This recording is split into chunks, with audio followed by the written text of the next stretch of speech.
খেলাটা যেন এলাকার দর্শকরা, এলাকার যারা দর্শক আছে সুন্দরভাবে খেলাটা উপভোগ করে, এইটাই আমি উভয় পক্ষের মধ্যে আশা করি। এবং আমি উভয় পক্ষকে জেলা সদরুদ্দিন উচ্চ বিদ্যালয়ের পক্ষ থেকে অভিনন্দন জানাচ্ছি, শুভেচ্ছা জানাচ্ছি। সবার কাছে ভালো একটা খেলা এবং ভালো আচরণের মধ্য দিয়ে আজকের খেলাটা শেষ হবে এই আশাবাদ ব্যক্ত করে আজকের খেলার শুভ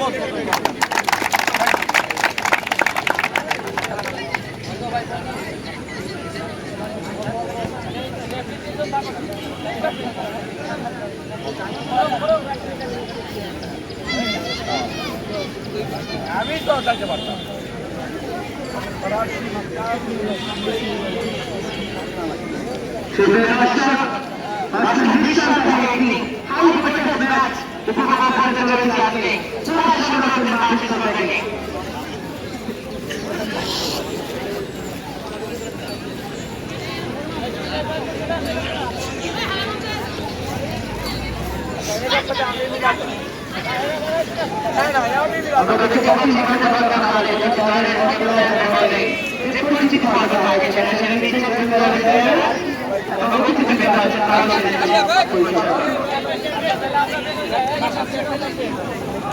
আমরা একটু